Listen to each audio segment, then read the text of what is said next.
Hi there, I'm Scott Lane, Game Director on New World, an upcoming open-world MMO from Amazon Games.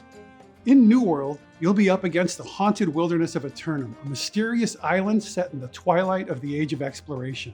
There's going to be massive siege battles and thrilling supernatural invasions, all of this in the midst of a stunning and diverse island. Before we go any further, I'd like to give you a little bit of background on the island, the characters, and what to expect while you're navigating Eternum.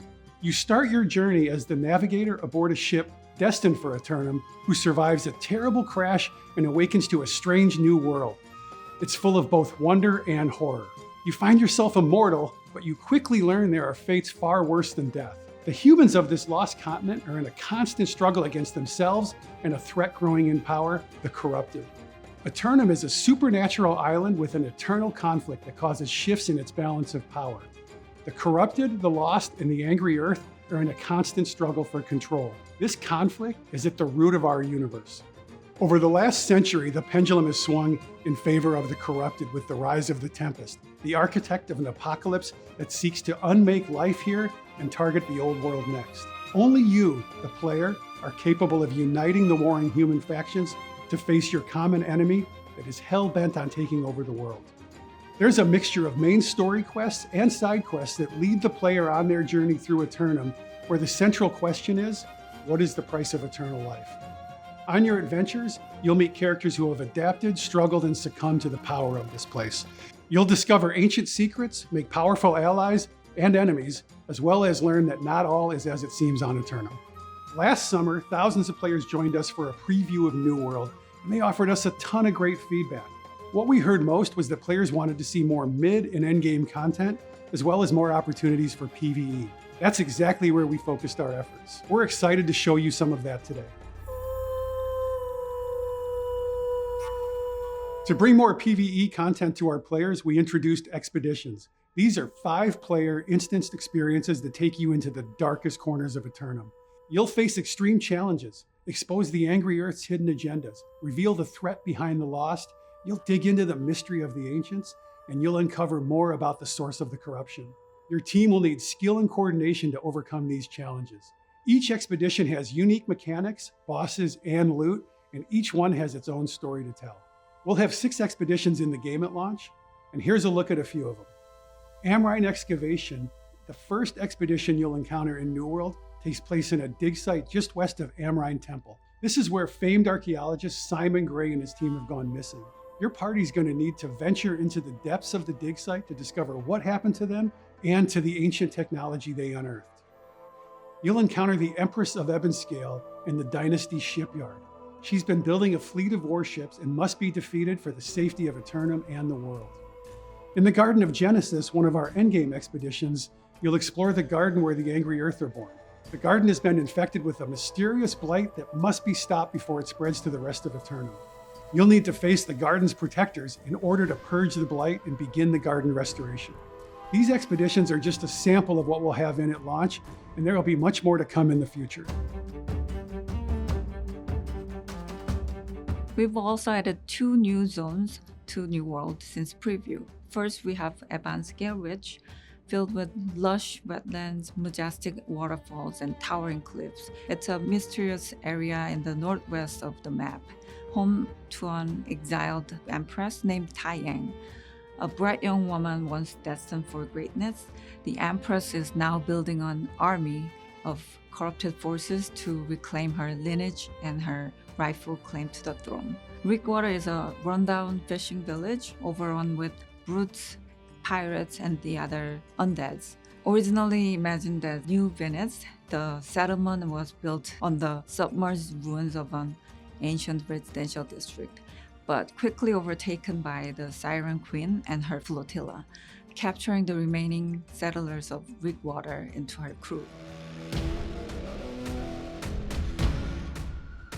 Of course, a mysterious supernatural island wouldn't be complete without some villains. One of the most recognizable faces in New World is that of the red-eyed woman wearing a glowing amulet as she overlooks the island. As you may have already guessed, she is one of the most challenging enemies you will encounter in Eternum. Her name is Isabella. Countless warriors have tried to seize the amulet from the heart of the land, but every time they were overmatched by the corrupted and the island powers and turned into the corrupted themselves. The Siren Queen is a figure that many will come to know after visiting the shore of Rickwater.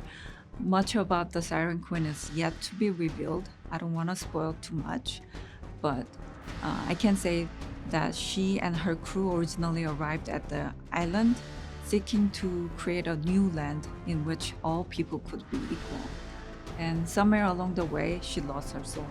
So we'll leave it at that, and I hope you enjoy your first encounter with her as you explore what Rickwater has to offer. In Abanscale Ridge, you will come face to face with a ruler like none you've ever seen before, the Empress. After fleeing her homeland and her envious half-brothers who sat her throne, she arrived in Eternum alongside her loyal followers. Now she continues to cultivate the island's power and transform her loyal followers into her own army with the intent of returning home to exact her revenge. When the first explorers came to Eternum, it was unoccupied. But over the time, the explorers, or what's left of them, have populated the island. Little is known about the ancients, but you will see evidence of their long ago existence on this island, and perhaps over time you will learn more. The corrupted are immortal and twisted servants of an ancient and mysterious force of madness and destruction. The lost are soulless, immortal, undead beings, caught between life and death in an endless cycle of pain and torment. From the mindless, withered corpses to powerful ghosts fueled by elemental rage, the lost are a constant reminder that eternal life still has a price that must be paid. The angry earth are pure expression of nature infused with the power of Ajath. They are wise and docile creatures, but fearsome and powerful guardians of the natural world when provoked. Skill-based, action-oriented combat is at the core of New World. In New World, your positioning, timing, and aim all make a difference. And our classless combat system means the weapons you choose will define your playstyle. As you use a weapon, you'll begin to master it, and you can further customize your weapon by choosing which abilities you want to specialize in. You can also select from a variety of passive benefits that affect the tactics of combat. At launch, we'll have 11 weapon types, including our newest addition, the Ice Gauntlet, which harnesses the elemental power of ice for powerful magic attacks. The weapon options in New World are especially interesting because of the Age of Exploration setting. Gunpowder has emerged, but it hasn't yet become dominant, so New World offers a great mix of melee weapons, ranged weapons, and magic weapons. As Scott mentioned, expeditions are designed for groups of 5 players. Teamwork will be required to make your way through, solving puzzles and battling challenging bosses.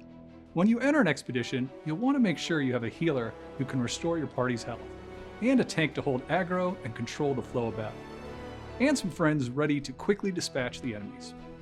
And don't worry, New World still has all the PvP that players have come to know and love.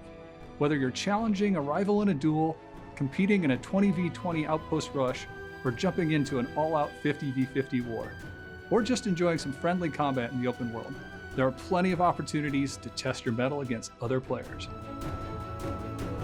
I hope you've enjoyed getting a closer look at expeditions and some of the other new features in New World. Our closed beta will begin on July 20th. You can pre-order to secure a spot in the closed beta or sign up at our website, newworld.com, for a chance to get in. On August 31st, New World will launch for PC. The launch is just the beginning. We have a lot of plans for future content that we think you're going to love. We'll share more on our post-launch roadmap later this summer. Before we wrap up today, I'd like to thank those of you who joined us in the alpha or preview. Your feedback has helped us shape New World, and we want to keep hearing it. Together, we can make Eternum a place that you won't want to leave. We can't wait to see you there.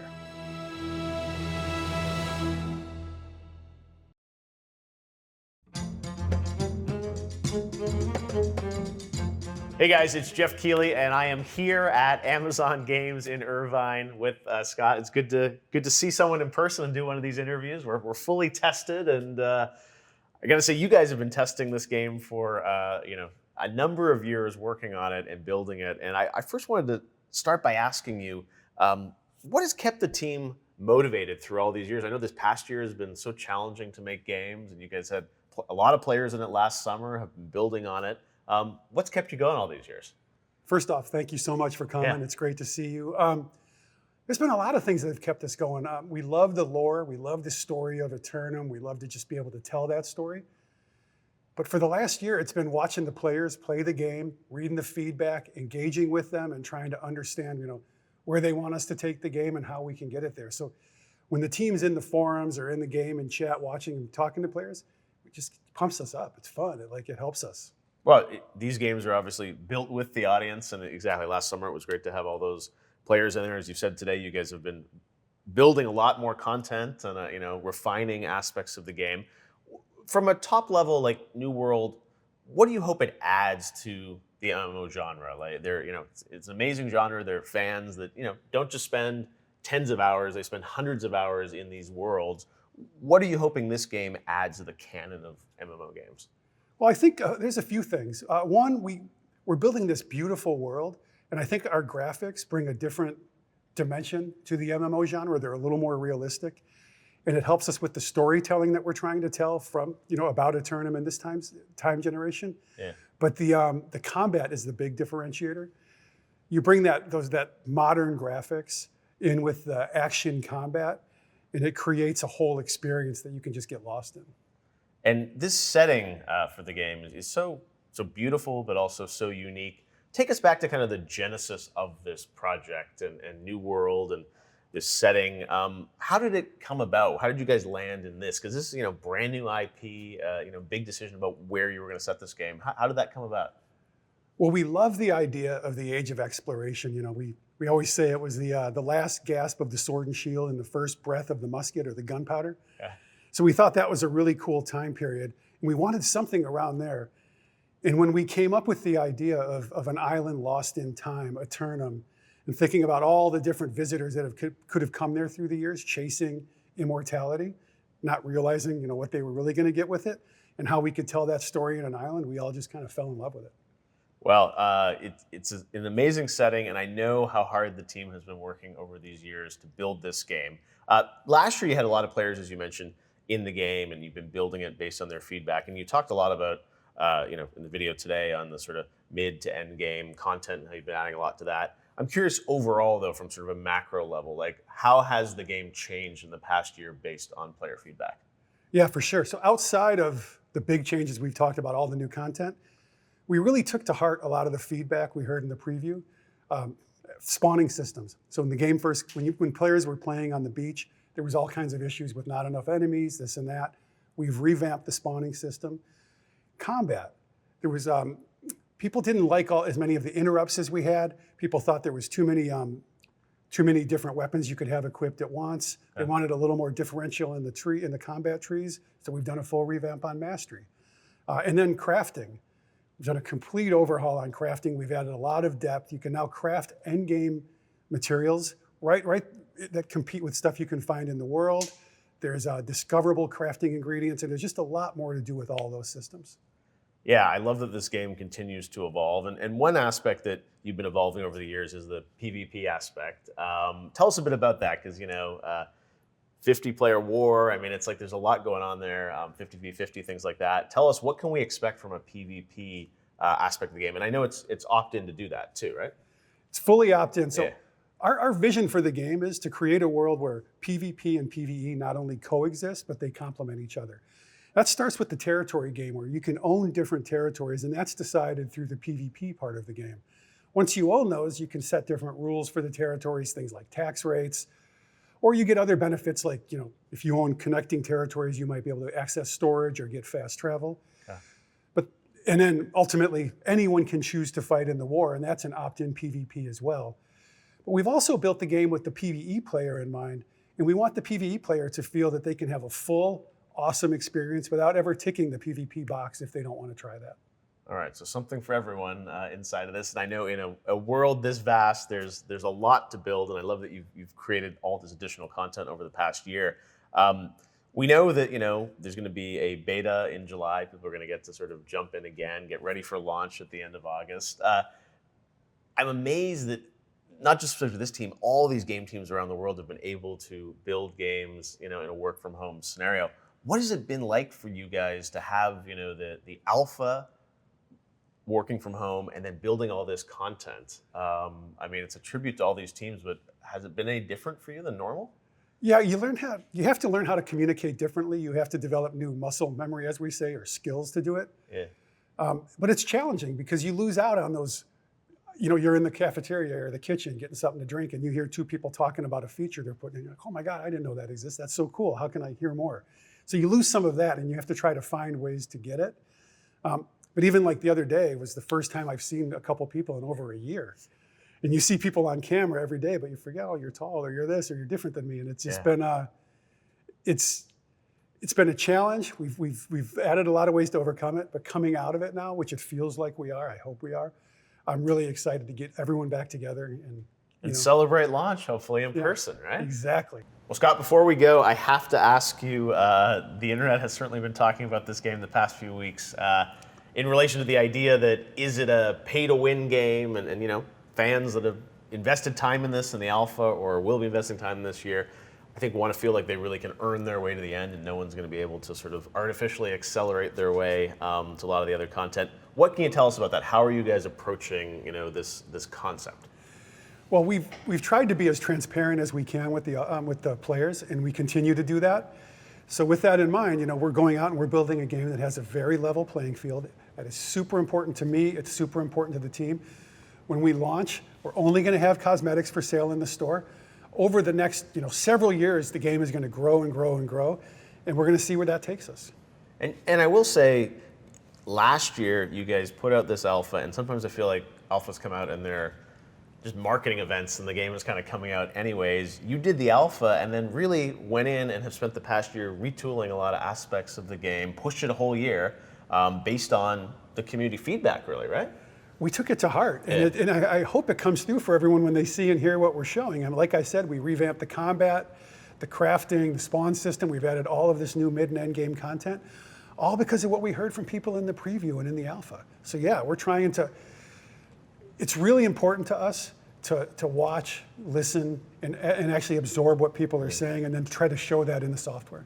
No, and this is, new IP from, Amazon, studio that's just getting into a lot of this stuff. Like, I think it's a huge endeavor, and I think a tribute to you and the team that you guys have built this. And this summer, it's finally time. It's looking great.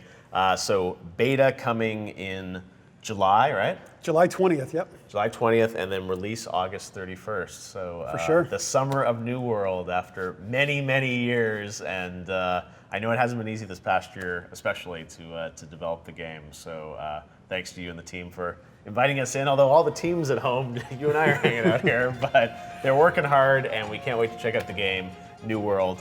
Thanks again, Scott. Appreciate it. Thank you so much.